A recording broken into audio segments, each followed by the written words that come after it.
예, 안녕하세요. 거시경제학 이번 학기 강의를 시작하겠습니다. 첫 번째 주는 뭐 녹화 동영상, 물론 이제 나머지 주도 우리가 뭐 녹화 동영상으로 강의를 이제 진행하려고 하고요. 필요하면 뭐 여러분 줌 수업을 통해서도 만날 수 있으면 좋겠습니다. 지난 학기에는 한 학기 거시경제학뿐만 아니라 다른 과목들도 이제 줌을 통해서 강의를 했었는데 뭐 여러 가지 장점도 있고 단점도 있는 것 같습니다.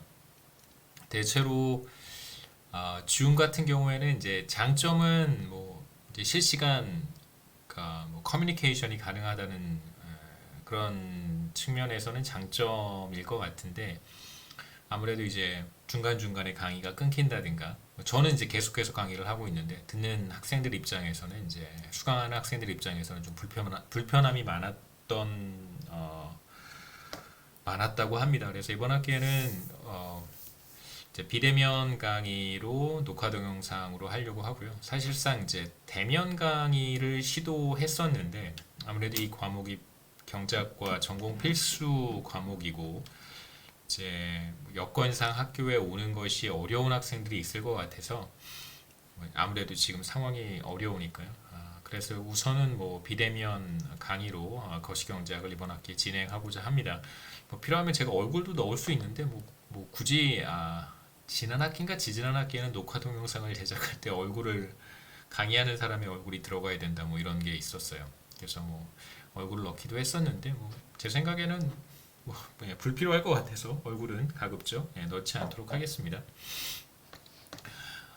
이번 학기 이제 거시경제학 어떤 내용들을 커버할지 셀러버스를 간단하게 소개하고 이번 학기 첫 번째 강의를 시작하도록 하겠습니다.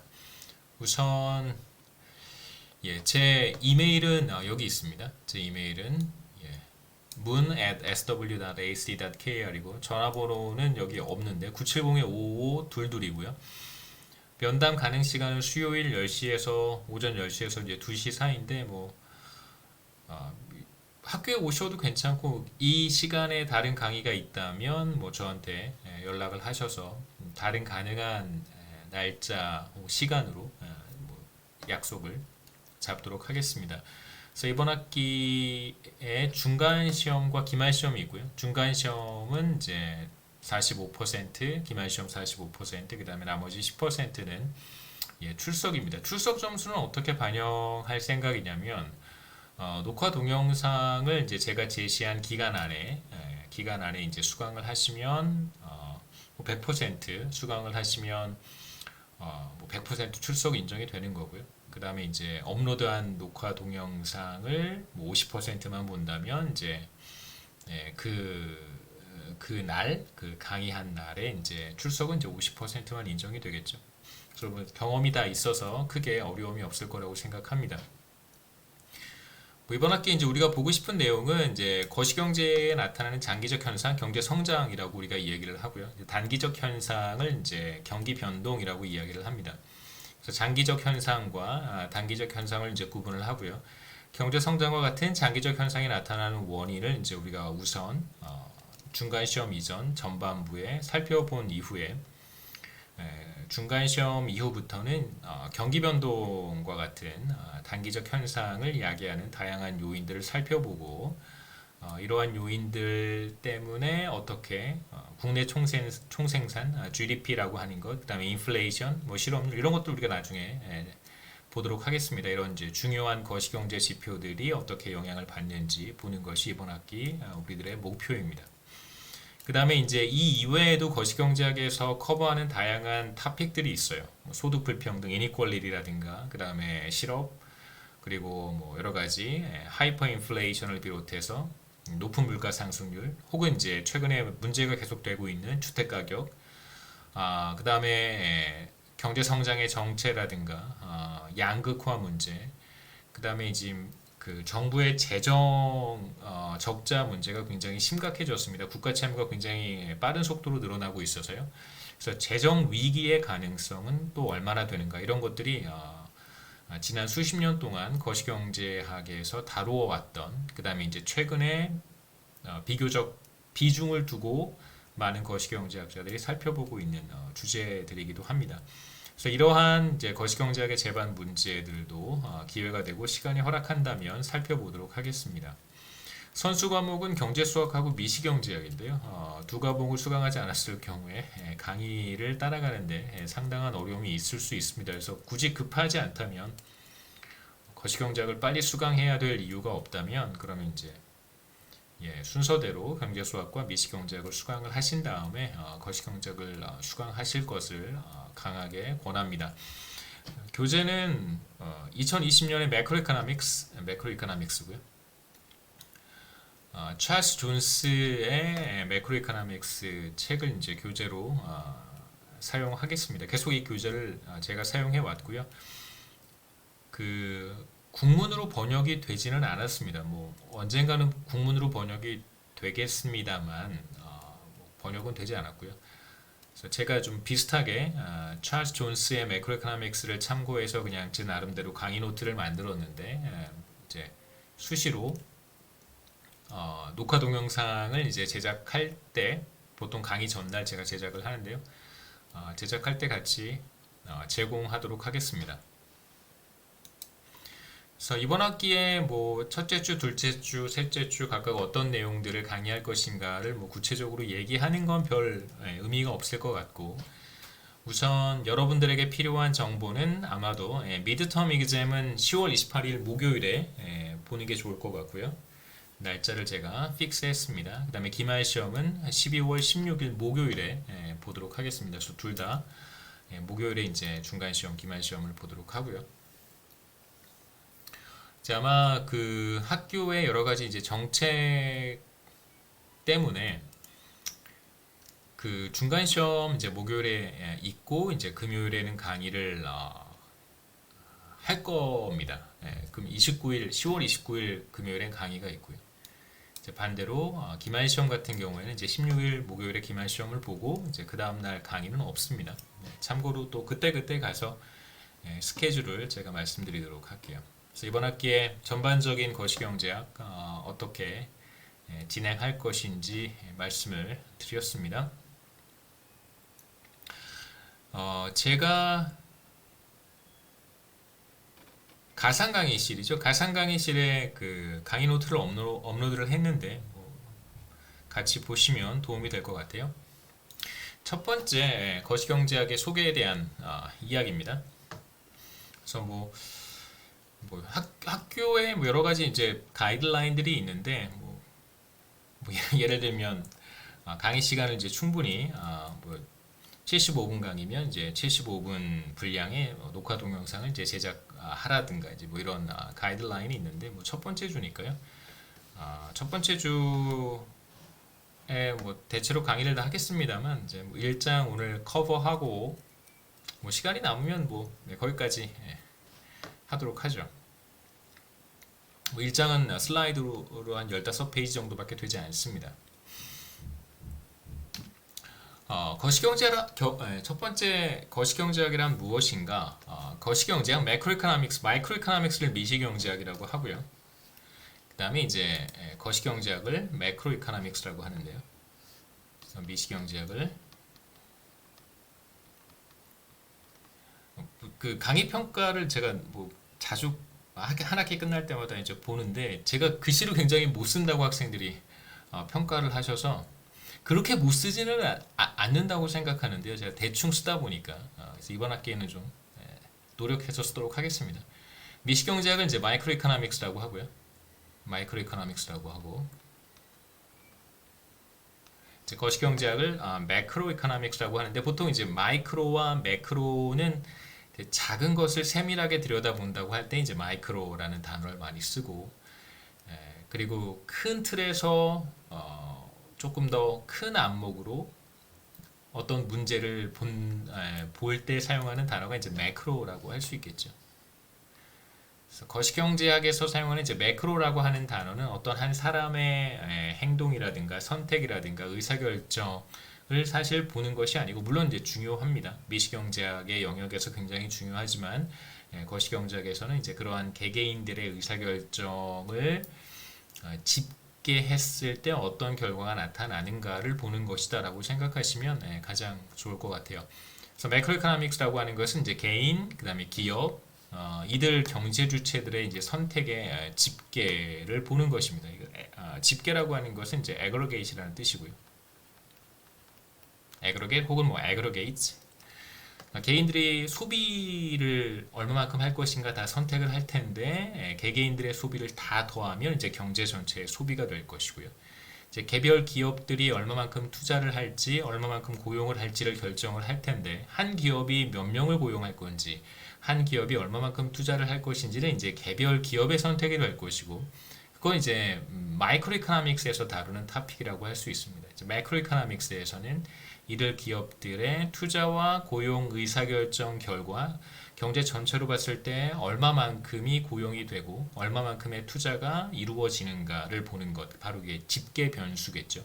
고용과 관련한 집계 변수, 그 다음에 투자와 관련한 집계 변수들, 이런 이제 집계로서 시장을 통한 개인과 기업들의 이제 상호 교류, 인터랙션이 한 국가나 이제 지역의 전반적인 경제 활동에 어떤 영향을 미치는가를 분석하는 것입니다. 그 시험과 관련해서 잠깐 말씀드리면 생각이 나서 중간 시험, 기말 시험은 이제 대체로 그 객관식 멀티플 초이스 문제고요. 뭐 가끔은 그 트루 폴스 문제도 제가 냅니다. 맞는지 틀렸는지 true false 문제를 내기도 하고, 그래서 대략 한 20문제에서 25문제 정도 중간시험, 기말시험 이렇게 생각하시면 좋을 것 같아요. 두 번째로 거시경제학은 개인들과 기업들의 의사결정을 집계하고 재화와 서비스 시장, 노동시장, 자본시장, 금융시장 등 다양한 시장을 분석하기 때문에 이제 미시경제학과 뗄래야 뗄 수 없는 관계라고 할 수 있습니다. 미시경제학, 마이크로 이코노믹스에서는 예를 들면 노동시장을 하나 따로 띄어서 보고요. 그 다음에 이제 자본시장 혹은 뭐 크레딧 마켓 이렇게 따로 띄어서 하나 보고, 그 다음에 이제 뭐 파이낸셜 마켓 이렇게 또 따로 띄어서 보기도 해요. 이런 이제 시장들을 따로 분석을 하는데, 뭐 제품 시장도 마찬가지고요. 이제 매크로 이코노믹스에서는 이제 이런 시장이 동시에 어떻게 작동하는지, 시장과 시장 사이의 인터랙션도 우리가 중요하게 생각을 합니다. 거시경제학을 보다 더 잘 이해하는 방법, 거시경제학이 그럼 개개인들의 의사결정, 개별 기업들의 의사결정 이런 것들을 이제 총합해서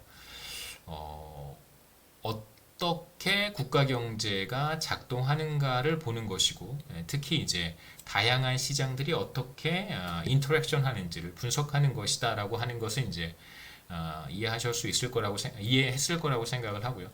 조금 더 거시경제학을 조금 쉽게 이해할 수 있는 방법은 거시경제학에서 어떤 퀘스천들을 들여다보는지, 그래서 어떤 문제들을 살펴보는지를 보는 것이 가장 좋은 방법이기도 합니다. 그 사람들이 거시경제학자들이, 매크로 이코노미스트들이 어떤 문제의식을 갖고 연구를 하는지, 어떤 것들을 들여다보는지를 보는 것이 거시경제학을 이해하는 데 이제 도움이 된다는 뜻이죠. 그래서 거시경제학에서 주로 다루는 문제들은 이제 무엇일까? 몇 가지 제가 카테고라이즈를 해서 말씀을 드리겠습니다. 첫 번째는 이제 경제 성장과 물가고요.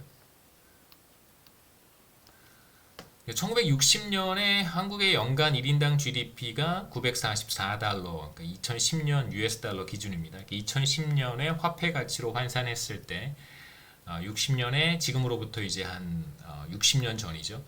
944달러 정도, 그러니까 연 소득이 대략 한 100만 원 조금 더 된다고 생각해 볼 수 있습니다. 한 달에 소득이 한 10만 원이 채 되지 않는 수준이었었는데 2018년 기준으로 살펴보면 1인당 GDP가 26,762달러로 굉장히 많이 늘어났다는 것을 알 수 있고요. 그래서 1960년부터 지난 60년 동안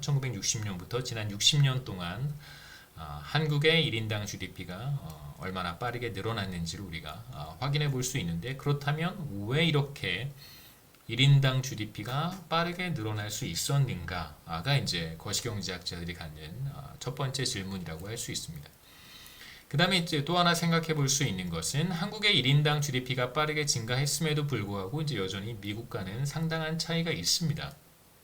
그다음에 이제 북유럽 몇몇 국가들과도 물론 이제 다른 국가들과 비교했을 때 한국의 1인당 GDP가 뭐 비교적 높은 편이긴 한데 그럼에도 불구하고 우리가 이제 잘 알고 있는 북유럽 국가들이라든가 혹은 이제 미국과 비교했을 때는 상당한 차이가 있는 것은 사실입니다. 그렇다면 앞으로 이러한 갭이 좁혀질 것인가? 이건 이제 조금 어려운 표현으로는 이제 convergence라는 표현을 사용하기도 하는데요.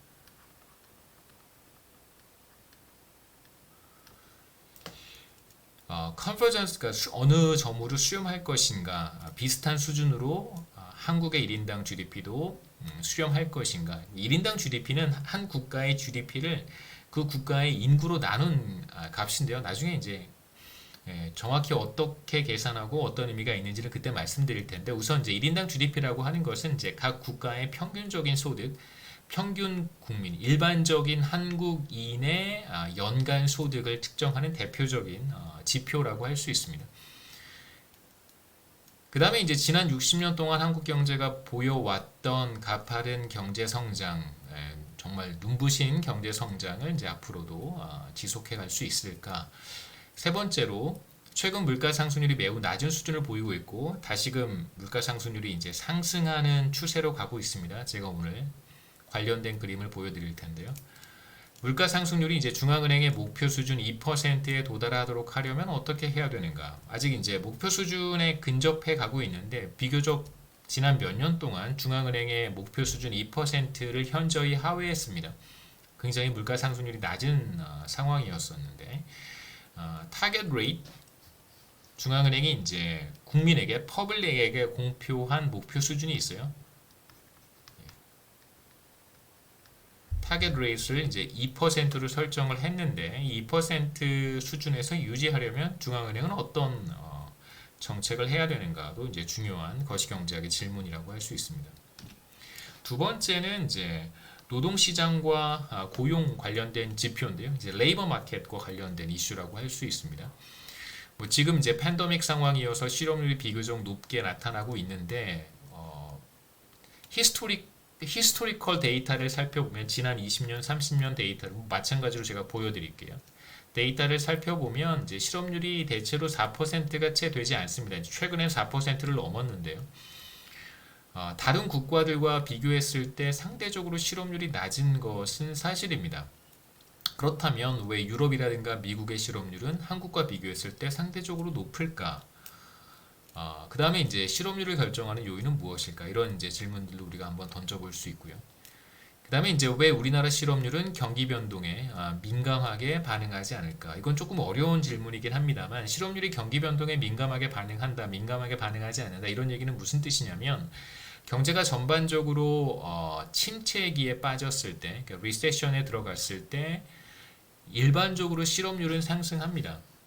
경기 변동은 이제 리세션과 붐을 반복하는 일종의 사이클이라고 할 수 있는데 경기 변동은 비즈니스 사이클이라고 얘기하고요. 이제 리세션과 붐을 왔다 갔다 하는 것입니다. 이거 나중에 얘기 제가 할게요. 여기서 이제 한 가지 우리가 생각해 볼 만한 것은 경기 침체, 리세션이라고 부르죠. 경기 침체 과정에서는 대체로 실업률이 상승합니다. 뭐 항상 그런 것은 아닌데 대체로 10중 8구 실업률이 상승하게 되는데요. 한국 같은 경우에는 경기 침체 과정에서 실업률이 그 다른 국가들과 이렇게 비교했을 때 대체로 상승하는 그 경우가 조금 더 적어요.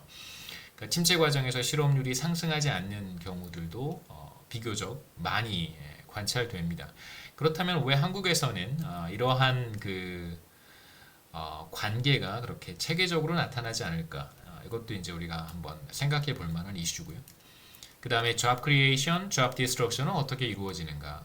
더 많은 일자리를 창출하기 위해서는 정부가 혹은 민간 부분에서 어떤 역할을 할 수 있는가? 이런 것도 이제 우리가 생각해 볼 만한 질문들입니다. 세 번째는 금융시장인데요. 금융시장의 불안을 잠재우기 위해서 중앙은행이나 뭐 금융위원회 혹은 금융감독원 이런 곳에서 어떠한 정책을 수행할 수 있습니다. 어떤 정책, 가능한 정책에는 어떤 것들이 있고 어떤 상황에서 어떤 정책을 수행하는 것이 좋은가 이런 것들도 우리가 한번 생각해 볼 수 있고요. 그래서 금융시장의 불안과 관련돼서 우리가 생각해 봐야 되는 이유는 뭐냐면 비교적 이제 먼 과거의 이야기가 됐지만 2008년경에 2007년, 2008년경에 글로벌 금융위기가 발발했었습니다. 미국 경제, 그다음에 유럽 경제가 심각한 타격을 받았었는데요. 벌써 이제 뭐 한 12년, 13년 전의 이야기고, 지금은 이제 또 다른 형태의 글로벌 경제 위기 상황이라고 할 수 있겠죠. 이제 팬데믹 리세션에 우리가 이제 들어가 있는데 조금씩 우리가 빠져나가고 있죠. 뭐 먼 과거의 이야기이긴 하지만 벌써 10년이 넘었으니까요. 과거의 이야기이긴 하지만 이러한 그 경기 침체 혹은 그 경제 위기는 또다시 나타날 수 있기 때문에 비슷한 어떤 조짐이 보일 때 비슷한 충격이 도래했을 때 이제 어떤 정책을 수행하는 것이 좋은지는 우리가 한 번쯤 검토하고 생각해 볼 필요가 있다는 뜻입니다. 금융시장의 다양한 금리는 또 어떻게 결정이 되는가? 금리는 하나만 있는 것은 아니에요. 물론 이제 우리가 거시경제학을 할 때는 금리가 마치 하나인 것처럼 가정을 하고 거시경제학을 우리가 분석할 텐데 실제로 금융시장에서의 금리는 매우 다양합니다. 중앙은행이 결정하는 기준금리라고 하는 것이 있고 그 다음에 이제 은행과 은행 사이에 시중은행 사이에 자금을 빌리고 빌려주는 그런 거래가 이루어지는데 그러한 거래에 적용되는 금리를 우리가 보통 콜금리라고 부릅니다.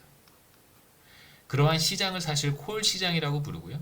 그러한 시장에서 얼마만큼의 이자율로 A라고 하는 은행이 B라고 하는 은행으로부터 자금을 빌릴 것인가, 빌려줄 것인가, 이걸 콜금리라고 부르고 그 다음에 이제 은행은 자금을 조달하는 방식이 몇 가지가 있습니다. 뭐 자금 조달, 지금 말씀드린 것처럼 다른 은행에서 돈을 빌려올 수도 있고 콜 시장에서 그 다음에 예금자로부터 예금을 발행을 해서 예금을 이제 유치할 수도 있겠죠. 예금자들이 이제 예금을 하면 그게 바로 자금 조달의 방법이 되는 것이고 그 다음에 또 이런 방법을 쓸 수도 있습니다. 물론 이제 은행채, 채권을 발행할 수도 있는데 여기서 제가 말씀드리고 싶은 것은 은행은 CD를 발행할 수도 있어요. 양도성 예금 증서라고 하는 Certificate of Deposit이라고 해서 양도성 예금 증서라고 하는 이제 CD를 발행할 수 있는데 이제 우리가 은행에 예금을 할 때 그 은행이 약속한 이자율을 확인을 하고 그 이자율을 받는 조건으로 뭐 1년이면 1년, 뭐 2년이면 2년 이렇게 이제 일정 금액을 예치를 하는 거잖아요. 예금 같은 경우에 장기간 돈을 묶어두는 금융 상품의 경우입니다. 마찬가지로 이제 CD를 구입하는 이제 구매자가 뭐 은행의 고객이 될 수도 있고 뭐 다른 금융기관이 될 수도 있고 뭐 정부가 이러한 그 거래를 할 수도 있겠죠. 어떤 은행으로부터 이제 양도성 예금 증서를 구입한다면 은행은 이걸 그냥 뭐 아무런 대가 없이 판매하지는 않을 거예요. 그럼 누가 사겠어요? CD라고 하는 것은 일정한 그 수익이 있어야 누군가가 이제 이 CD를 구입하겠죠. 뭐 일정 기간 동안 은행에 돈을 빌려주는 거니까요. 대체로 이제 3개월 정도 기간을 두고 판매를 합니다. 그래서 뭐 CD 3개월짜리를 사게 되면 이제 3개월 뒤에 원금과 CD에 약속한 이정 금리를 받는 것이죠. CD 같은 경우에도 여기에 이제 금리가 적용이 됩니다. 그걸 이제 CD 금리라고 하고요. 이렇게 다양한 금리가 있어요. 정부가 발행하는 국채 같은 경우에도 국채 금리가 있고, 그 다음에 이제 회사가 자금을 조달할 때 발행하는 이제 회사채가 있는데, 회사는 자금 조달을 할 때 이제 주식을 발행을 해서 자금을 조달할 수도 있고, 필요한 자금을 조달할 수도 있고, 이제 회사채를 발행을 해서 자금을 조달할 수도 있습니다. 회사채, 그것도 그냥 뭐 무이자로 빌리려고 하면 누가 빌려주겠어요, 그렇죠? 당연히 금리를 일종의 사용료를 회사가 돈을 빌려주는 사람한테 지불을 해야 됩니다. 이런 다양한 금리들이 있는데 금융시장의 다양한 금리가 이제 어떻게 결정이 되는가? 거시경제학에서는 이런 얘기들을 깊이 있게 다루지는 않을 거예요. 그래서 관심이 있는 학생들은 금융시장이라든가 금융시장의 여러 가지 상품들, 금융시장이 어떻게 작동하는지, 금융기관들은 어떤 행태를 보이는, 여기서 이제 행태라는 표현을 제가 자주 쓰는데 이 행태는 그냥 중립적으로 생각하시면 됩니다. 행태가 약간 뭐 그런 짓거리 뭐 이런 의미가 좀 있는데 그냥 behavior라고 생각하시면 돼요. 그러니까 어떤 그 액션, 중립적인 의미로 여러분 들으시면 좋겠습니다. 이런 이제 금융기관의 행태 같은 것들이 어떻게 이루어지는지, 어떤 행태를 보이는지 이런 것들은 이제 우리 학교, 우리 과 커리큘럼에 금융 관련된 과목들이 많이 있으니까 여러분 뭐 수강하시면 큰 도움이 될 거라고 생각합니다. 그 다음에 잠깐 말씀드렸던 것처럼 이제 글로벌 금융 위기 2008년 글로벌 금융 위기로 촉발된 미국과 유럽의 경제 침체를 어떻게 이제 이해할 수 있는지, 우리나라에 미치는 경로는 또 어떠한지, 한국 경제에 미치는 경로는 또 어떤 것들이 있는지. 네 번째는 국제 경제와 환율 관련된 이야기인데요. 제 전공 분야는 아니어서 사실 잘 모르는 내용도 많이 있습니다. 간단하게만 제가 소개를 하고 이거와 관련해서 관심이 있는 학생들은 이제 국제금융론을 수강하시면 도움이 될 거예요. 그래서 미시경제학, 마이크로이코노믹스, 매크로이코노믹스를 수강하신 다음에 이제 관심이 있는 전공 분야들로 이렇게 들어가면 예 되겠죠. 이제 제 responsibility는 이제 다양한 어떤 그 거시경제학과 관련된 내용들은 당연히 여러분들께 소개를 해야 되고, 그 다음에 이제 이와 관련된 조금 더 깊이 있는 과목들, 코र्스에는 어떤 것이 있는지 이제 소개하는 것도 제 responsibility 중에 하나입니다. 환율은 다른 경제 변수들과 어떤 관계가 있는지, 환율의 변화에 대해서 사람들이 매우 민감하게 반응합니다. 특히 이제 여러분 주식이라든가 국내 주식시장에 이제 주식시장에 투자하는 것에 관심이 많거나 혹은 뭐 미국 주식시장, 해외 주식시장에 이제 투자하는 거에 관심이 많은 학생들은 당연히 이제 환율 변화에 민감할 수밖에 없겠죠. 그래서 환율 변화는 대체로 어떻게 나타나는지, 외환시장의 불안은 우리나라 경제 전반에 어떤 영향을 미치는지, 갑작스럽게 투자자들이, 외국의 투자자들이 자신이 투자했던 투자 금액을 회수해 갈 때 대체로 이제 외환시장이 급격히 불안한 모습을 보이게 되겠죠. 네, 이제 달러에 대한 수요가 늘어날 테니까 이 원화 가치가 떨어지고 이제 환율이 상승하는 그런 모습이 나타날 거예요. 세 번째로 무역 수지 불균형은 왜 초래가 되는가? 그러니까 수출과 수입이 항상 같을 수는 없습니다. 어떨 때는 수입이 수출보다 많을 수 있고 또 어떨 때는 수출이 수입보다 많을 수 있어요. 이런 이제 무역 수지 불균형이라고 이야기를 하는데 이제 이러한 불균형이 임밸런스가 누적될 수 있겠죠. 그러니까 한국 경제 같은 경우에는 이제 흑자가 계속해서 나타나고 있습니다. 그러니까 수출이 수입보다 크기 때문에 한국 경제 같은 경우에는 당연히 수출이 수입보다 큽니다. 이제 반대로 미국 경제 같은 경우에는 이제 반대의 모습이 나타나고 있죠. 수출보다는 이제 수입이 더 큽니다. 한국 경제 같은 경우에는 수출이 수입보다는 크고요. 물론 이제 이러한 패턴이 굉장히 오랫동안 나타난 것은 아니고요. 비교적 최근 들어서 수출이 수입보다 더 많습니다. 과거에는 그렇지 않았고요. 관련된 그림을 제가 보여드릴게요.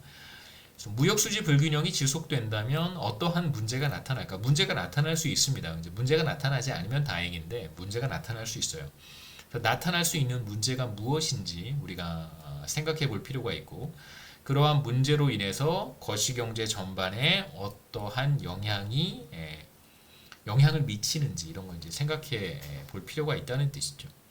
네 번째로 중국의 위안화 절상이라든가 뭐 엔화, 그 다음에 유로화 이런 주요 우리 교역 대상국이라고 할 수 있겠죠. 미국 경제, 뭐 일본 경제, 중국 경제, 그 다음에 EU 경제와 같은 이런 이제 교역 상대국의 화폐 가치와 한국의 이제 원화의 화폐 가치 사이의 비율을 우리가 이제 환율이라고 하는데, 이런 이제 교역 상대국의 화폐 가치가 정책적인 측면으로 인해서 뭐 중국 정부가 의도적으로 위안화를 절상한다든가 혹은 절하한다든가, 이걸 우리가 환율 조작국이라고 표현을 하잖아요. 이렇게 이제 의도적으로 당국이 개입을 해서 화폐 가치를 떨어뜨리거나 혹은 화폐 가치를 끌어올리는 그 행위를 하게 된다면 교역 상대국인 한국 입장에서는 어떤 충격이 올 수 있습니다. 그런 충격은 어떤 것이 있을 수 있는지 뭐 이런 것들도 우리가 생각해 볼 수 있겠죠. 국제경제와 환율 이야기는 이번 학기에 우리가 다루지 않습니다. 다루지 않는 이유는 제가 잘 몰라서 그렇기도 하고요. 우리 교과서에서 국제경제와 환율에 대한 이야기를 사실 많이 다루지는 않습니다. 그 다음에 이제 마지막으로 정부와 경제 정책에 대한 이야기인데요. 뭐 정부와 경제 정책에 대한 이야기를 하려면 또 할 얘기가 무척 많죠. 뭐 부동산부터 시작해서 이게 정부의 재정 문제, 뭐 재난지원금, 국가채무 뭐 이런 것들까지 얘기를 하게 되면 정말 시간이 부족할 정도라고 할 수 있습니다. 우선 뭐 몇 가지만 간단하게 이야기를 하고 넘어가죠. 경기가 호황과 불황을 반복하는 경기 변동 과정에서 정부는 어떤 역할을 수행해야 되는가? 경기 안정화 정책, 이럴 때 수행하는 정책, 그러니까 붐과 리세션을 왔다 갔다 하는 이런 경기 변동 과정에서는 대체로 경기 안정화 정책을 수행하게 됩니다. 스테빌라이제이션 팔러시라고 하는데요. 그래서 이런 안정화 정책에는 어떤 것이 있는지 대체로 두 가지 정책을 사용합니다. 전통적으로 한국 정부가 그렇다는 뜻이 아니고요. 전통적으로 거시경제학에서는 통화 정책이라고 하는 것과 의도적으로 글씨를 잘 쓰려고 그 다음에 재정 정책을 사용을 합니다. 머니터리 팔러시와 피스컬 팔러시를 사용을 하는데요. 그래서 통화 정책은 어떻게 생겼고 재정 정책은 어떻게 생겼는지 이번 학기에 후반부에 가서 보도록 하겠습니다. 정부의 경기 부양책이 경제 전체에 어떤 영향을 미치는지, 예를 들면 재난지원금의 효과는 어떠한지. 물론 재난지원금은 말 그대로 경기 부양책은 아니었습니다. 경기 부양을 의도 안 한 것은 아니지만 경기 부양을 의도하긴 했지만 재난지원금이라고 하는 것은 사실상 경기 부양에 초점을 맞추고 있는 1차적인 목표가 경기 부양이라고 보기는 좀 어려워요. 똑같은 정책으로 매번 같은 효과를 볼 수 있을까?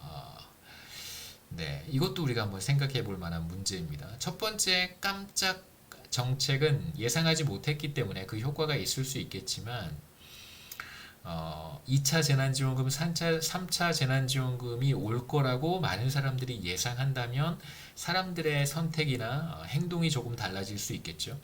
그렇다면 막상 재난지원금이 지급될 때 그 효과가 상쇄될 가능성도 있습니다. 세 번째, 정부 적자가 누적이 되어서 국가 채무가 늘어날 경우에 이제 어떤 문제가 생기는 것일까? 문제가 생깁니다. 물론 항상 문제가 생기는 것은 아닌데 위험 가능성이라고 하는 게 이제 높아지겠죠. 그럼 어떤 위험 가능성인가? 나중에 또 기회가 되면 이야기를 하겠습니다. 경기 침체에 대한 현 정부의 정책은 과연 올바른가? 팬데믹 리세션 상황에서 현 정부가 취한 일련의 정책들은 과연 올바른가? 이건 사실 옳고 그름의 문제이기 때문에 뭐 제가 여러분들에게 이야기할 사안은 아니고요. 가급적 저는 이제 이론에 근거해서 그 다음에 이제 여러 거시경제학자들이 연구한 연구의 결과를 토대로 대체로 이런 경우에는 이런 정책을 사용하는 것이 조금 더 좋다. 혹은 대체로 이런 경우에 이런 정책을 사용해서는 안 된다. 이런 얘기들은 사실 제가 할 수 있습니다. 하지만 뭐 지금 정부 정책에 대해서 비판은 할 수는 있지만 뭐 이건 옳고 그름의 문제는 사실 아니니까요. 마지막으로 금융시장과 주택시장에 나타나고 있는 이제 거품을 우리가 어떻게 이해해야 될까? 이게 진짜 거품인가? 또부터 우리가 생각해 봐야 되겠죠. 버블인가? 과연 버블인가? 주택 가격은 계속해서 지금 상승하고 있습니다. 그 다음에 이제 더불어서 최근 이게 사실은 꽤 오래전에 만든 슬라이드인데 계속해서 제가 매년 슬라이드를 고치는데요.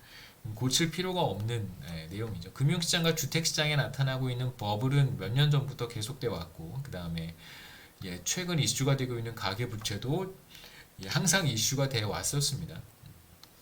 꽤 오래된 이야기인데요. 가계부채가 빠르게 늘어났고요. 그 다음에 이제 지금 금융기관들, 시중은행들이 특히 이제 신용대출이라고 할 수 있겠죠.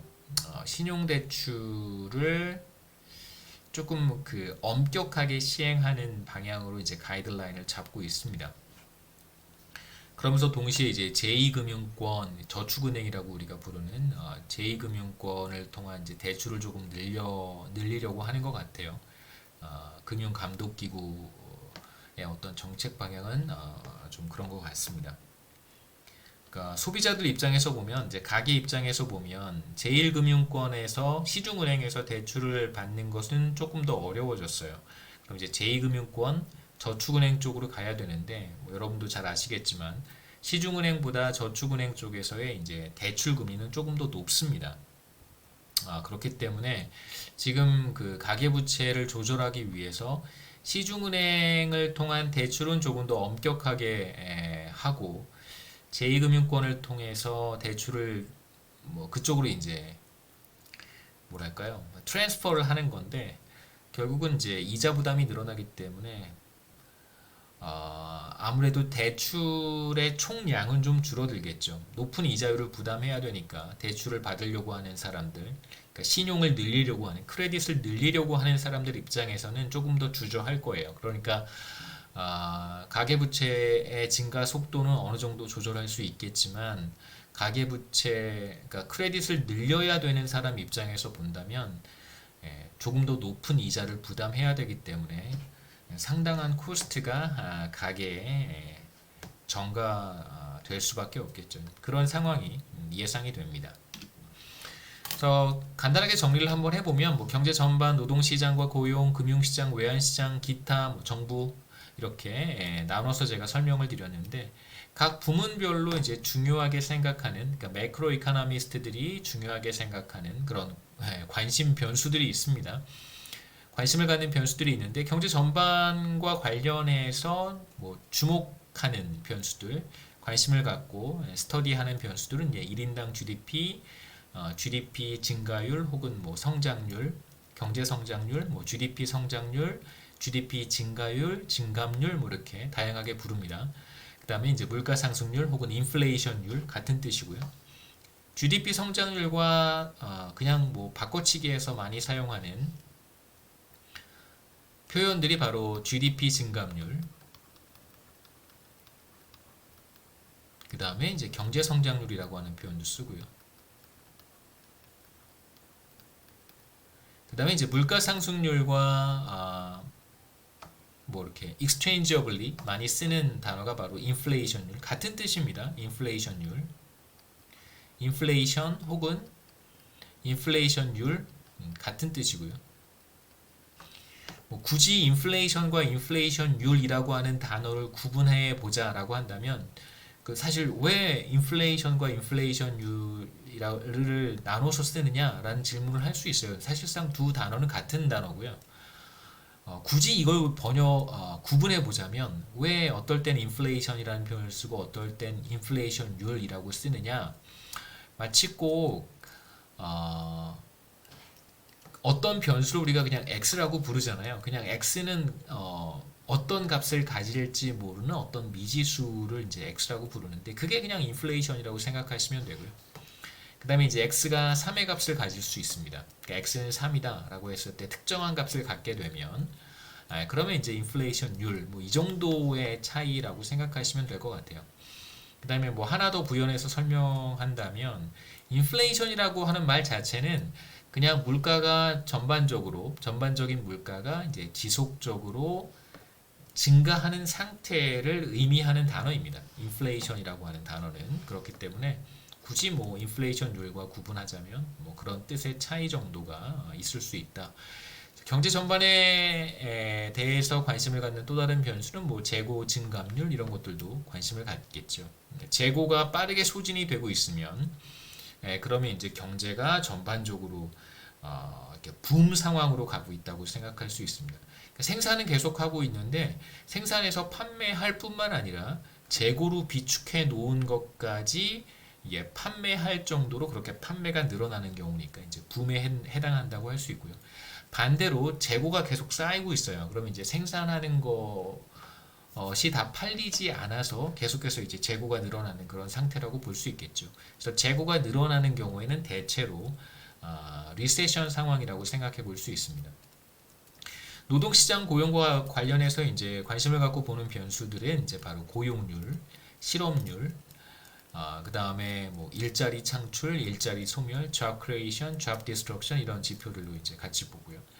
그 다음에 미국 경제 같은 경우에는 실업급여를 얼마나 많은 사람들이 신청을 했는가, 이제 클레임 했는가라고 하는 지표도 있어요. 그래서 실업급여 클레임을 많이 하는 사람들이 많아지면 경제 상황이 좋지 않다는 뜻이겠죠. 실업 상태에 들어가는 사람들이 많을 테니까. 그래서 실업급여를 신청하는, 클레임하는 사람들의 숫자를 가지고도 전반적인 경제 상황을 우리가 측정해 볼 수 있습니다.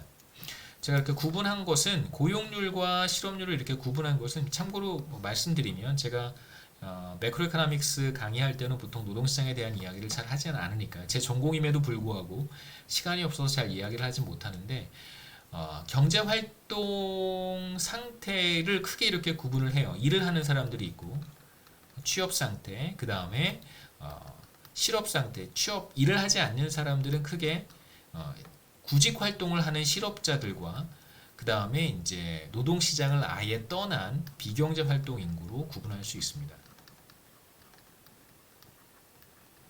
그래서 여기에서 15세 이상 인구라고 하는 뜻은 이 세 개의 그룹, 사실상 한국 경제에서 일을 할 수 있는 사람들, 15세 이상 일을 할 수 있는 사람들은 다 포함이 되어 있는 거예요. 어퍼 바운드는 없습니다. 60세, 65세, 75세 나이 제한은 없고요.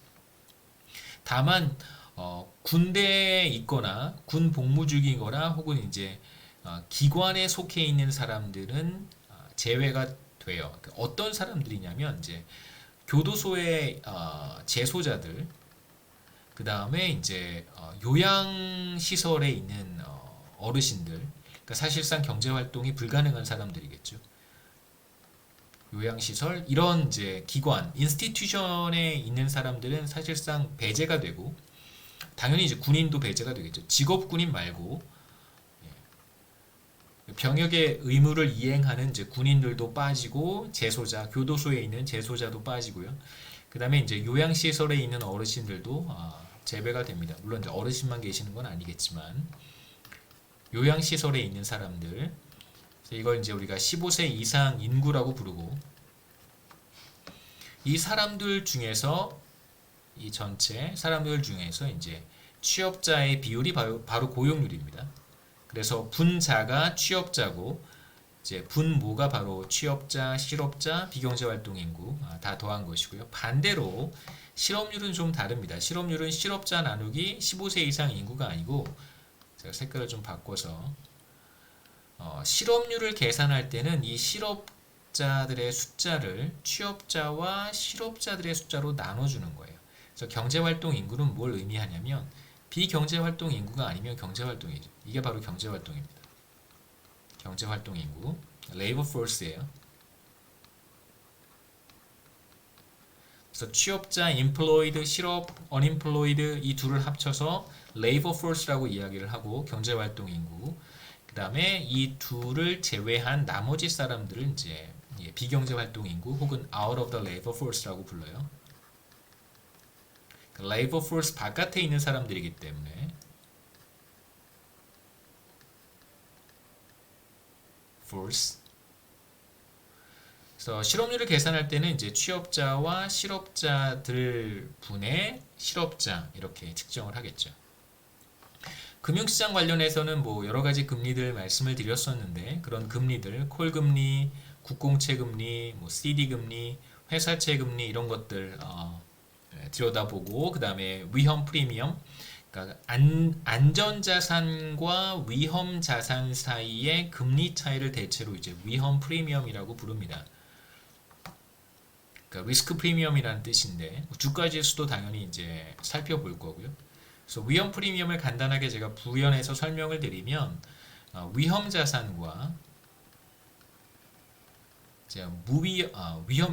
위험자산과 무위험자산, 그러니까 리스키 에셋과 리스크 프리 에셋 사이의 수익률의 차이를 가리키는 뜻이고요.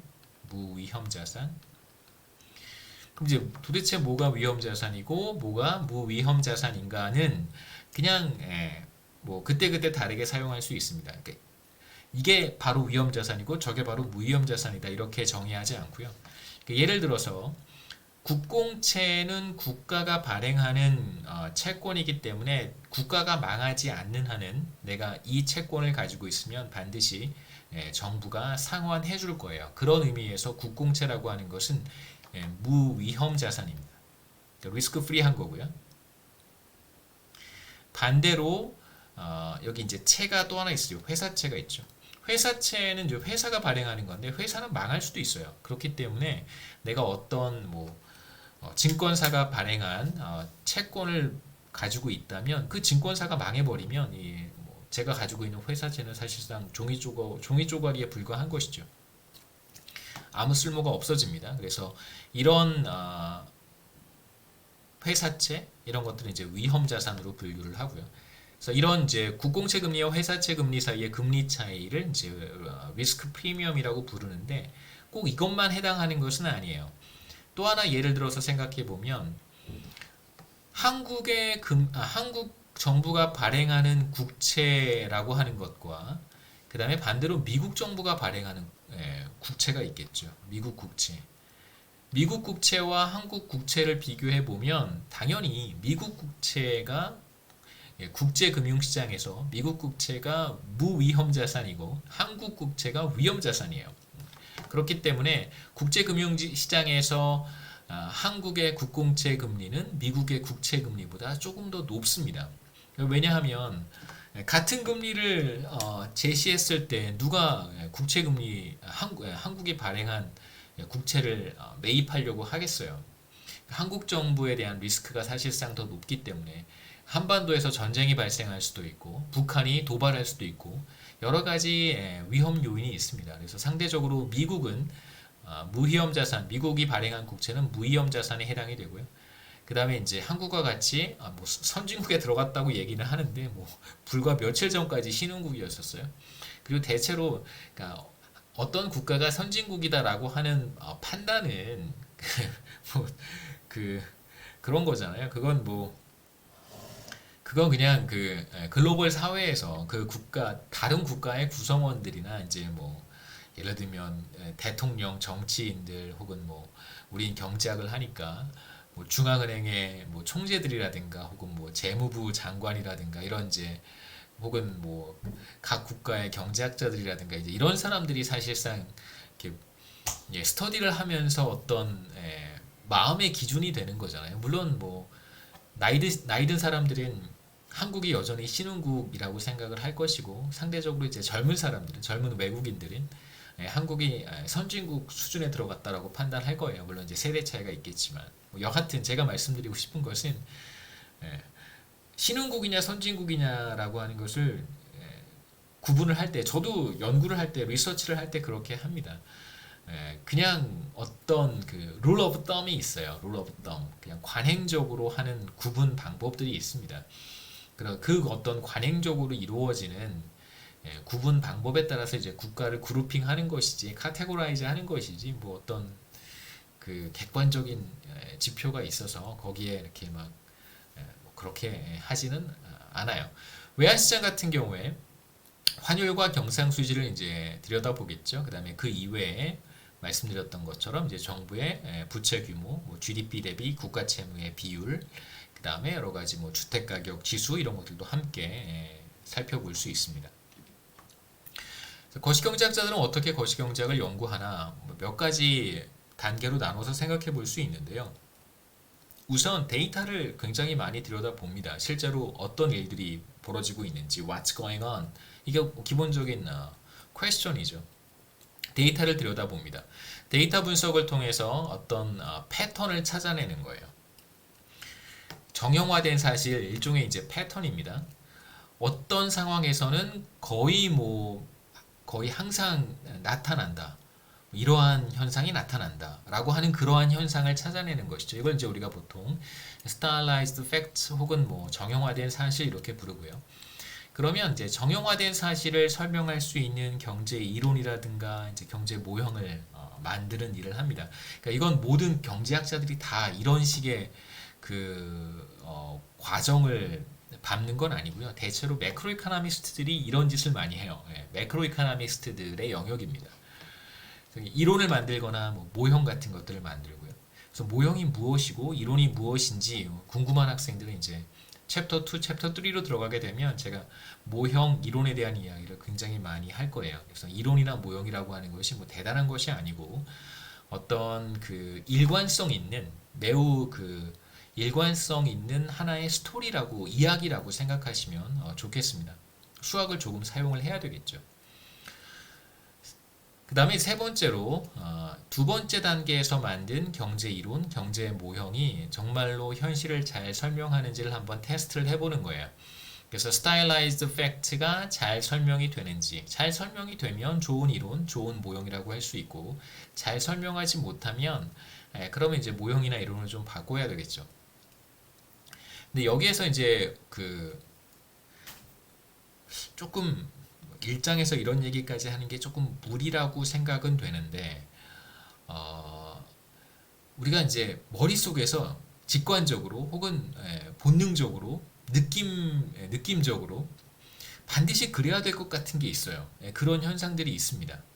예를 들면 미시경제학에서 여러분 배우셨던 것처럼 가격이 올라가면 사람들이 비싼 걸 조금 적게 사는 거. 이건 정말 그냥 느낌적으로 그런 거예요. 사람들이 그렇게 당연히 행동할 수밖에 없는 것. 그런 것들이 있는 반면에 거시경제학에서는 어떤 것들을 조금 더 많이 하냐면 데이터를 통해서 뭔가 나타나면 그걸 이제 거꾸로 이론으로 만들어가는 것이죠. 그러니까 비싸면 사람들이 적게 산다라고 하는 것은 그냥 사람들이 뭐 데이터를 통해서도 반드시 나타날 수밖에 없어요. 하지만 이건 제가 말씀드렸듯이 모든 사람들이 그냥 그렇게 생각하고 그렇게 느끼고 그냥 그렇게 다 알고 있는 거예요. 우리가 데이터를 설령 보지 않는다고 하더라도 이미 다 정말 아비어스하게 알고 있는 사실입니다. 그 사실 경제 이론, 경제 모형으로부터 출발을 하는 것이죠. 여러분 마이크로 이코노믹스의 대부분은 이론이나 모형에서 출발하는 경우가 많아요.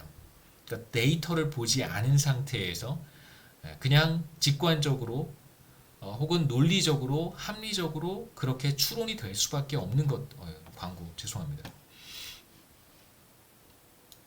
그런 것들을 이제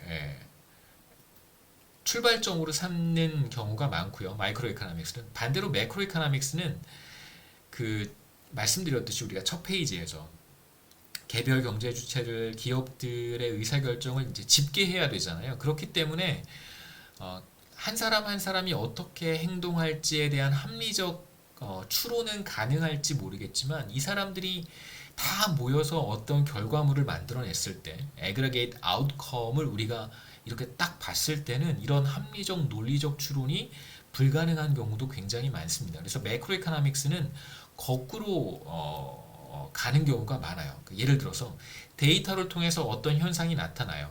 근데 이런 현상은 우리가 합리적, 논리적, 직관적으로 추론하기 어려운 경우가 많습니다. 데이터에서 나타났어요. 그럼 이제 이걸 거꾸로 설명하려고 노력하는 거예요. 이런 그 식의 스터디가 매크로 이코노믹스에서는 훨씬 더 보편적입니다. 제가 그때그때 말씀드릴 텐데 미시경제학을 좋아하는 학생들의 경우에 매크로 이코노믹스를 좀 어렵게 느끼는 경우가 있고 반대로 매크로 이코노믹스가 쉽고 마이크로 이코노믹스가 좀 어려운 학생들도 있어요. 대체로 그 이유는 제가 말씀드린 이런 그 관계에서 비롯되는 경우가 많습니다. 그러니까 이론이나 모형이 우선하느냐 아니면 데이터가 우선하느냐에 따라서 달라지는 것이죠. 그래서 제가 그때그때 어떤 이론은 이건 이제 뭐 합리적인 추론을 통해서 만들어진 것이다 라고 제가 말씀을 드리고요. 그 다음에 이제 어떤 이론은 데이터를 들여다본 다음에 그 데이터를 의도적으로 설명하기 위해서 매크로 이코노미스트들이 만들어낸 이론이다, 모형이다. 뭐 이런 얘기를 제가 하도록 하겠습니다. 그래서 네 번째, 테스트를 잘 통과하게 되면 그러면 이제 좋은 모형이에요. 물론 세상의 어떤 모형도 모든 현상을 동시에 다 설명할 수 있는 모형은 존재하지 않습니다. 그래서 어떤 건 설명할 수 있지만 또 어떤 건 설명하지 못하고요. 또 다른 현상은 설명할 수 있지만 또 이런 현상은 또 설명하지 못하는 모든 걸 다 설명할 수 있는 모형은 사실상 존재하지 않습니다. 그래서 가급적 동시에 많은 것들을 설명할 수 있다면 예를 들어서 GDP와 물가 상승률과 실업률을 동시에 설명할 수 있다면 비교적 좋은 모형이라고 할 수 있겠죠. 근데 그 동시에 환율까지 설명을 한다? 그럼 더 좋은 모형이 되는 것이고, 그 다음에 다른 변수들도 동시에 다 설명할 수 있다? 그럼 더 좋은 모형이 되겠죠. 이런 식으로 이제 모형을 확장해 가거나 모형을 조금 더 정교하게 만들어가는 노력들을 거시경제학자들은 많이 합니다. 그래서 테스트를 잘 통과하면 중앙은행이 금리를 인상할 때 지금과 같은 상황이라고 할 수 있겠죠. 그러면 이제 거시경제 전체 주요 변수들 우리가 앞 페이지에서 살펴봤던 그런 변수들이 어떻게 변할까를 우리가 예측해 볼 수 있습니다. 중앙은행의 경우 지금 금리 인상이 단행이 됐고 가계부채라든가 부동산 시장, 주택 시장에 어떤 영향을 미칠지 이런 것들에 대한 관심사, 그 다음에 가계부채에 어떤 영향을 미칠지 이런 것들이 이제 주요한 최근 관심사라고 할 수 있습니다. 중앙은행은 금리를 통해 경기 변동을 조절하고 물가를 안정화시킵니다. 이번 달에 기준금리를 지난달에 기준금리를 인상했습니다. 예.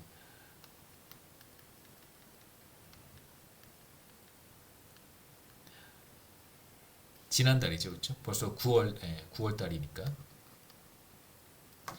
사실 저는 이제 전에 만들어놨던 강의 동영상을 다시 써도 괜찮다고 생각하는데 물론 이제 매크로이코노믹스는 그때그때 이슈들이 너무 많아서 근데 뭐 그렇지 않은 이론 수업들은 그냥 뭐 써도 된다고 생각하는데 또 곰곰이 생각해 보면 좀 그렇죠, 그렇죠? 학생들이 불만이 있을 수 있습니다.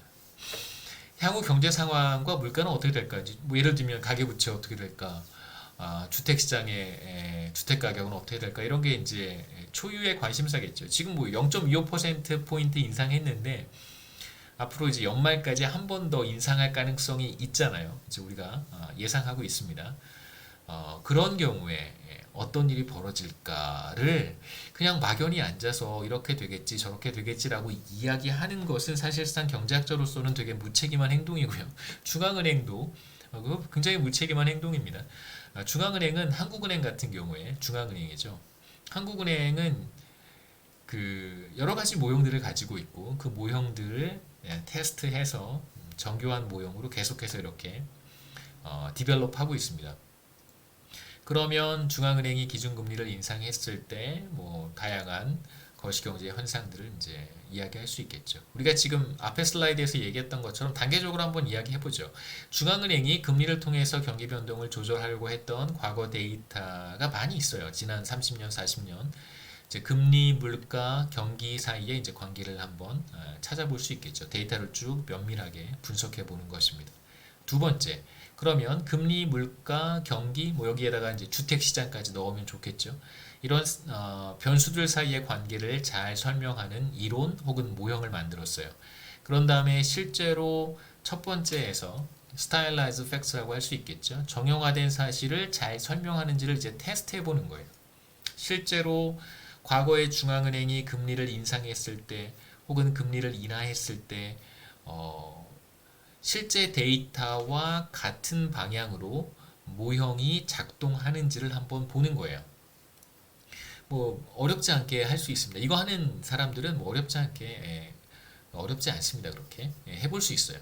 그래서 과거 데이터를 제대로 설명하는지를 확인을 하고요. 그래서 이러한 테스트를 잘 통과하면 그러면 이제 중앙은행이 금리를 인상했을 때 앞으로 주택 시장에 어떤 영향이 어떤 충격이 가해질지를 우리가 이야기할 수 있겠죠.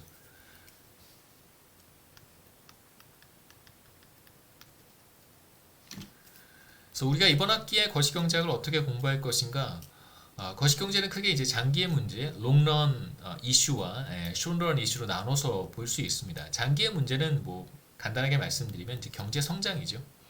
조금 더 폭넓게 이야기한다면 뭐 장기에 나타나는 여러 가지 현상들일 텐데 뭐 경제 발전, 경제 발전이라고 하는 것과 경제 성장은 우리가 구분해서 경제학에서는 이 둘을 구분합니다. 보통 economic growth는 이코노믹 그로스라고 하는 것은 이제 신흥국가, 한국과 같은 국가들, 그다음에 이제 신흥국 경제가 지속적으로 1인당 GDP가 지속적으로 늘어나는 그런 현상들을 이제 경제 성장이라고 이야기를 하고요. 경제 발전은 이건 이제 디벨롭먼트라고 우리가 이야기하는데 보통 저개발 국가가 이제 신흥국 형태, 개도국의 형태로 이렇게 도약하는 그런 과정, 빈곤을 벗어나는 그런 과정들을 보통 우리가 디벨롭먼트라고 이야기를 합니다. 그래서 뭐 굳이 구분은 하지는 않는데요. 뭐 이코노믹 디벨롭먼트라고 했을 때 뭐 경제 성장을 생각하셔도 큰 문제는 없습니다만 우리가 굳이 이코노믹 디벨롭먼트와 이코노믹 그로스가 같은 것이냐라고 하면 이 둘은 구분을 하고요. 말씀드렸듯이 신흥국 혹은 개도국의 개도국 경제가 지속적으로 성장해가는 그런 과정들을 우리가 이코노믹 그로스라고 얘기를 하고 말씀드렸듯이 저개발 국가가 개도국의 그 단계로 혹은 신흥국의 단계로 넘어가는 과정을 보통 이코노믹 디벨롭먼트라고 이야기를 합니다. 그래서 보통 그로스 팔러시와 경제 성장과 관련된 정책과 경제 발전과 관련된 정책은 서로 굉장히 다르겠죠. 디벨롭먼트 팔러시와 그로스 팔러시는 굉장히 다릅니다. 그 다음에 이제 우리가 중간 시험 전까지는 기술 진보에 대한 이야기, 그 다음에 R&D 연구 개발이죠. Research and Development. 여기서의 Development는 이 Development랑 다른 Development란 거 아시죠? 연구 개발에 대한 이야기들을 좀 보고요. 중간 시험 이후부터는 이제 단기의 문제인데 단기의 문제는 경기 변동입니다. 이걸 이제 Business Cycles라고 부르고요. 경기 변동 혹은 뭐 Economic Fluctuations 이런 표현을 쓰기도 하고 쉽게 말하면 이제 Up and Down이 있는 거예요. Booms and Recessions. 그래서 이런 경기 변동 과정에서 나타나는 다양한 현상들, 뭐 침체기에는 실업률이 상승할 것이고, 그 다음에 경기가 과열되는 과정에서는 이제 물가 상승률이 비교적 빠르게 나타날 거예요. 그 다음에 이제 어떤 경기 침체는 지금 우리가 겪고 있는 팬데믹 리세션 같은 경우도 비슷한 상황이라고 할 수 있겠죠. 비교적 경기 침체가 1년 이상, 2년에서 3년까지 지속되는 경우가 있는데 그런 문제를 우리가 기회가 되면 보도록 하겠습니다. 거시경제의 장기와 단기의 문제들을 살펴본 다음에 미시경제학의 기초를 둔 거시경제 이론들이 좀 있어요. 마이크로 파운데이션이라고 하는데 미시경제학에 기초한 거시경제 이론들 이게 바로 이제 마이크로 파운데이션을 갖는 매크로 이코노믹스라고 합니다. 마이크로 파운데 미시경제학의 여러 가지 이론들을 토대로 해서 거시경제학을 하겠다는 거예요. 마이크로 파운데이션입니다. 사실상 미시경제학과 거시경제학이 굉장히 사뭇 다른 제가 이 얘기는 미시경제학과 거시경제학이 사뭇 다른 사실 분야이기는 해요. 근데 이 둘을 이렇게 머지시키려고 하는 노력들이 과거에 굉장히 많이 있었습니다. 지금도 매크로 이코노미스트들이 크게 이제 두 개의 그룹으로 구분해 볼 수 있는데 하나의 거시경제학 그룹은 마이크로 파운데이션을 굉장히 중요하게 생각하는 거예요. 그 거시경제학을 할 때 반드시 미시경제학에서 우리가 이야기하는 다양한 어떤 이론들을 고려해야 된다. 반드시 고려해야 된다라고 생각하는 사람들이 있는 반면에 두 번째 그룹의 사람들은 그런 것들을 조금 이렇게 간과해도 괜찮다. 조금 무시해도 괜찮다. 조금 더 데이터에 집중하자. 전반적인 거시경제 현상을 어떻게든 설명하려고 하는 것이 우리한테 필요하다. 이런 게 이제 두 번째 그룹에 속한 사람들의 생각이기도 합니다. 이 둘 사이에 이제 여러 가지 대립이라든가 디베이트는 제가 기회가 되면 또 말씀드리도록 할게요. 그래서 이런 후반부에 가서는 이런 마이크로 파운데이션에 대한 이야기, 소비, 투자, 정부의 선택, 환율, 국제금융, 미시경제학 이론들을 토대로 해서 살펴볼 텐데 말씀드렸듯이 환율과 국제금융은 보지 않겠습니다. 그 다음에 이제 마지막 챕터, 이번 학기 마지막 시간에 한 챕터 제가 시간을 할애를 해서 금융시장의 역할, 그 다음에 금융시장과 거시경제 사이의 관계 이런 것들을 간략하게 정리를 해서 보여드리도록 하겠습니다. 그래서 오늘 뭐 몇 가지 그림만 좀 제가 소개를 하고 마칠 텐데요. 한국의 1인당 GDP가 1960년부터 굉장히 빠른 속도로 늘어났다고 하는 걸 제가 말씀을 드렸어요. 그래서 1960년부터 2020년 1인당 GDP까지를 제가 그림으로 그려봤는데 굉장히 빠른 속도로 늘어난 시기들을 이제 우리가 쉽게 알 수 있죠, 그렇죠? 보시면 이 첫 번째 여기가 바로 IMF 경제 위기고요. Asian Financial Crisis라고 부르기도 합니다. 그 다음에 이제 두 번째 여기서 꺾이는 이 부분은 바로 글로벌 금융위기, 리만 브라더스 사태로 인해서 촉발된 글로벌 금융위기, 글로벌 파이낸셜 크라이시스라고 부르고요. 그 다음에 이제 최근에 팬데믹 리세션 2020년 나타난 현상이죠. 팬데믹 리세션에서도 이제 1인당 GDP가 감소한 걸 확인할 수 있습니다.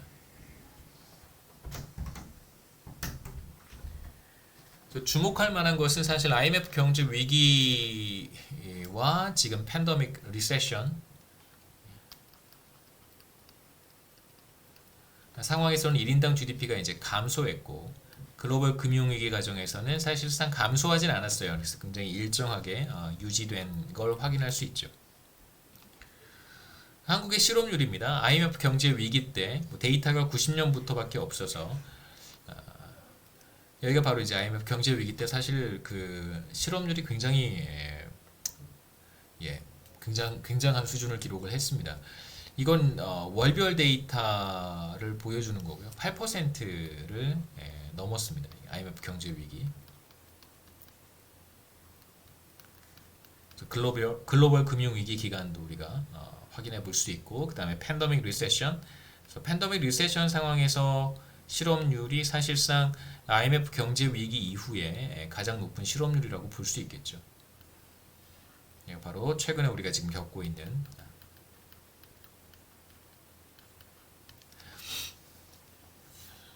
그래서 여러분들은 역사의 굉장히 중요한 순간을 보내고 있습니다. 사실 뭐 이렇게 뭐 좋은 그 경험은 아니죠, 사실. 저도 이때 대학을 다녔고 이때부터 이제 일을 하기 시작을 했는데 사실 그렇게 참 힘든 시기입니다. 물가 상승률 그림도 한번 볼 필요가 있는데 우리가 나중에 조금 더 깊이 있게 보긴 할 거예요. 간단하게 제가 소개를 하겠습니다. 대체로 80년대 초, 그러니까 거의 뭐 80년대 중반이라고 보는 것이 조금 더 적절할 텐데 80년대 중반까지는 물가 상승률이 굉장히 높았었어요. 이 시기에 보시면 뭐 20%, 10%에서 20% 사이를 이제 왔다 갔다 했고, 그 다음에 이제 70년대 후반, 80년대에는 물가 상승률이 훨씬 더 높아졌는데 이게 왜 그랬냐면 두 차례의 오일 샥이 있었습니다. 1차 오일 샥, 2차 오일 샥이 있었거든요. 1차 석유 파동이죠. 1차 석유 파동. 그러니까 오펙 죄송합니다. 오펙이라고 하는 석유 산유국 수출기구인가요? 오펙에서 그 산유량이죠. 일종의 이제 카르텔입니다. 이 국가들이 그 시추량을 생산량을 담합해서 떨어뜨리는 바람에 이제 국제 원유 시장에서 원유 가격이 급격히 상승했던 두 번의 시기가 있었는데 이때가 바로 1차 석유 파동이고 오일 샥이죠. 그 다음에 이제 두 번째 바로 이 시기가 2차 석유 파동입니다. 그래서 1차 석유 파동과 2차 석유 파동을 겪으면서 물가 상승률이 굉장히 높았다는 걸 이제 우리가 확인해 볼 수 있고요. 그래서 그 이후부터는 대체로 물가 상승률이 이제 10% 아래에서 잘 유지가 돼 왔습니다. 그래서 이제 최근 들어서는 물가 상승률이 훨씬 더 보시면 80년대, 90년대까지도 물가 상승률은 대체로 한 요 정도 수준이었고 한 뭐 6%에서 7% 수준. 그 다음에 이제 2000년을 넘어서면서 물가 상승률이 이제 5% 아래로 떨어지게 되고요. 그 다음에 이제 2010년 글로벌 금융 위기 이후부터는 물가 상승률이 굉장히 낮은 수준을 기록하게 돼요. 그래서 이런 일련의 그 뭐랄까요? 어떤 경제 구조 자체가 조금씩 달라지는 그 구조적 변화를 이제 물가 상승률을 통해서 이제 확인해 볼 수 있죠. 하나 이제 말씀드리고 싶은 건 최근 들어서 물가 상승률이 조금 상승하고 있다는 거예요. 이렇게. 그래서 앞으로 어떤 패턴을 가게 될지가 사실 조금 개인적으로는 중요한 이슈라고 생각합니다.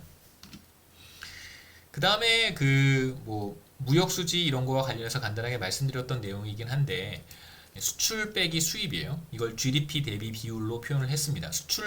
수출액과 수입액을 합치면 GDP의 최근 데이터를 보면 물론 이제 그때그때 좀 다르긴 하지만 수출 규모와 수입 규모를 합친 다음에 이걸 이제 GDP로 나누면요. 이게 대략 한 60에서 70% 정도가 돼요. GDP에. 그러니까 보통 한국의 GDP가 2천조 원쯤 되는데 이 중에서 수출하고 수입하는 것이 얼마만큼 되는가? 1200조, 1500조 이렇게 된다고 볼 수 있겠죠. 1200에서 1500조 정도 되는 거예요. 수출과 수입 규모가 굉장히 큰 겁니다. 1200에서 1500조 정도에 육박한다고 볼 수 있어요. 그러니까 실제로 한국에 들어오는 것과 한국에서 나가는 것을 다 합쳐보면 교역 규모라고 보통 이야기를 해요. 이 지표를 우리가 이제 교역 규모라고 부릅니다.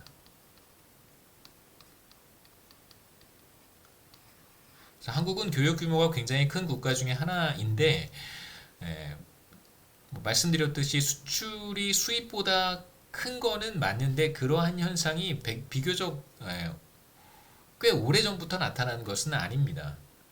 보시면 대략 한 2000년대 중반부터 한 2005년쯤이죠. 한 이쯤부터 시작해서 그 이후부터 이제 수출이 수입보다 커진 거고요. 그 전까지는 굉장히 오랜 기간 동안 수입이 수출보다 더 많았습니다. 만성적인 그 무역 수지 적자 국가였었는데 이러한 이제 패턴이 달라진 그러니까 이 교역 규모 자체 패턴이 달라진 것은 한 2000년 이후가 IMF 경제 위기 이후부터라고 할 수 있겠죠.